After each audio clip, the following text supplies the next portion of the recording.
crois que tous ceux qui ont mis le nez dans l'instrument ont été frappés du fait que constamment on répète, on n'a pas affaire à un instrument normatif, il s'agit d'un ensemble de propositions aussi ouvertes que possible, un panorama très large par exemple de ce qui concerne l'apprentissage, l'acquisition, les méthodes disponibles et ainsi de suite.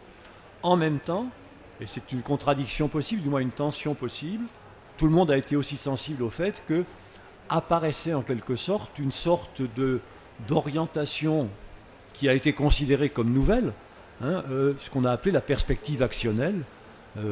qui n'avait rien de très original, qui se situait tout à fait dans le prolongement des approches communicationnelles, mais qui a été perçue souvent comme étant une espèce de nouvelle orientation méthodologique possible, alors que c'était simplement un cadre, je crois, une sorte de modèle pour caractériser l'apprentissage et l'utilisation d'une langue qui n'avait pas nécessairement d'implication pédagogique en tant que telle. Bon, on a focalisé ensuite sur une notion de tâche, sur une notion de stratégie, qui ne datait pas du cadre. Tout ce qui se passe sur task communicative learning, etc., c'est quelque chose qui préexistait très largement au cadre.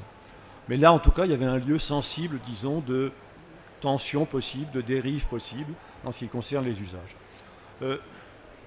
Les débats que Johanna Pentier évoquait à l'instant, notamment en Allemagne, mais pas simplement en Allemagne, ont porté très très tôt justement sur cette lecture possiblement réductrice, qui ferait du cadre européen commun un outil en quelque sorte purement au service d'un apprentissage instrumental des langues, de quelque chose qui serait véritablement tourné vers des usages communicatifs ordinaires en quelque sorte, et qui laisserait de côté toutes les dimensions formatrices de l'enseignement, toutes les dimensions culturelles, etc. Je crois que c'est une deuxième zone de tension qui est très très vite apparue, indépendamment de ce qui a pu apparaître aussi comme une zone de tension, qui était la lecture des échelles de niveau A1, A2, B1, B2, etc., en des termes qui apparaissaient relayés très souvent par les systèmes éducatifs eux-mêmes, comme étant des prescriptions institutionnelles, contrairement aux intentions initiales. Il est frappant, par exemple, de constater que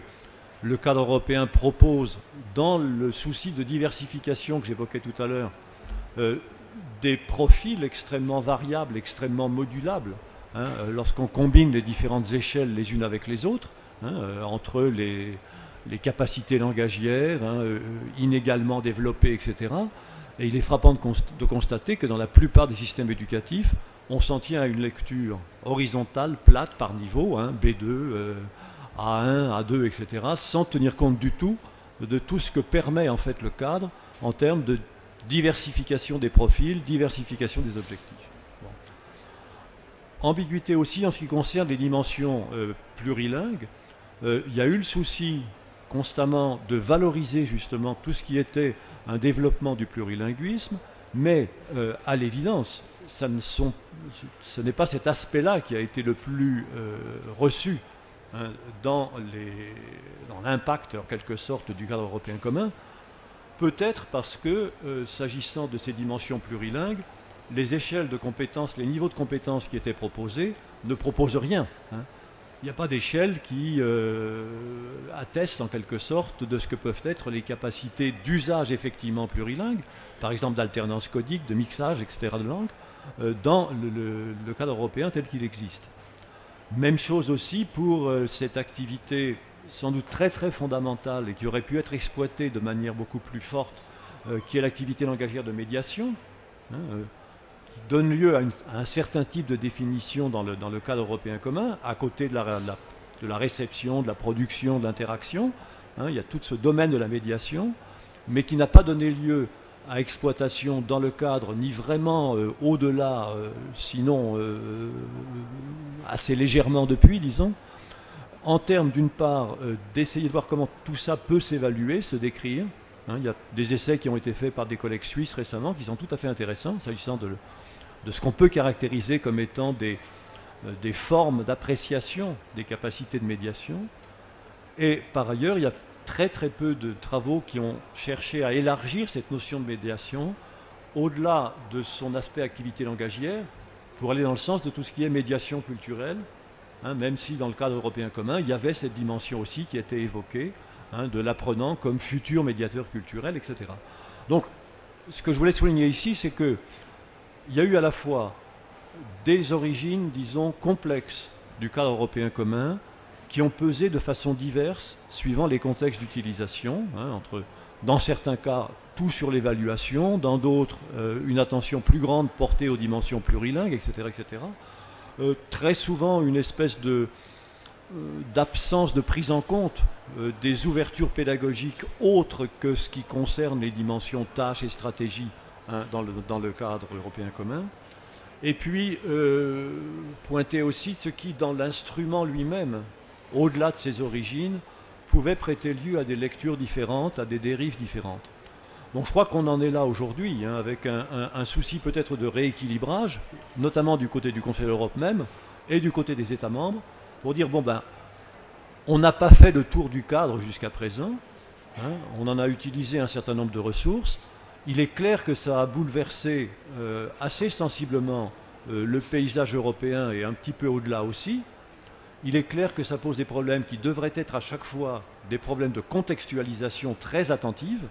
Il ne s'agit pas de prendre le cadre pour une référence unique, mais de le situer par rapport à d'autres outils à disposition. Mais bon, les lignes ont bougé, elles doivent continuer de bouger, elles ont sans doute évolué d'une certaine manière dans le domaine de la production des instruments pédagogiques. Un dernier mot peut-être avant de passer la parole à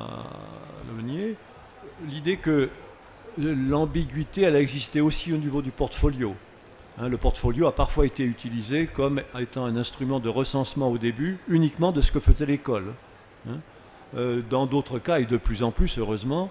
on a tenu compte aussi de ce qu'était le capital linguistique des enfants arrivant à l'école et la façon de le prendre en compte au niveau du portfolio. Le portfolio a été intégré à beaucoup de manuels de langue aujourd'hui, mais souvent dans une perspective beaucoup plus monolingue que plurilingue, en fonction de la langue qui est enseignée. Donc on a, y compris pour des outils qui sont des outils destinés au départ à l'apprenant, un certain nombre d'usages qui correspondent à des équilibres et à des perspectives un petit peu différentes. Je crois que c'est à peu près le point où on en est. Ce qui est clair maintenant, c'est que du côté de Strasbourg et du Conseil de l'Europe, comme l'indiquait Johanna, disons que la réflexion est un petit peu, non pas au-delà de ce qui s'est passé pour le cadre, mais en élargissant un petit peu plus, du côté des langues de scolarisation, du côté de ce qui est la prise en compte des langues de minorité, des langues régionales, etc. Et avec en quelque sorte un postulat fort, c'est que toutes les langues présentes dans l'école sont des langues de l'éducation, dans l'éducation, pour l'éducation, et que la perspective, c'est celle un petit peu de l'outil curriculum qui a été mentionné à l'instant, c'est de faire en sorte qu'il y ait des chutes de cloison, en quelque sorte, qu'on ait véritablement une perspective de plus en plus intégratrice dans la façon dont les langues sont pensées et sont agies, en quelque sorte, à l'intérieur de l'école. Ça remet en charge, évidemment, toutes les dimensions culturelles, toutes les dimensions éducatives au sens fort du terme. Il ne s'agit pas simplement de faire du plurilinguisme pour le plurilinguisme, mais de considérer que les dimensions plurilingues et les dimensions interculturelles sont absolument fondamentales pour tout projet éducatif dans nos sociétés aujourd'hui du XXIe siècle,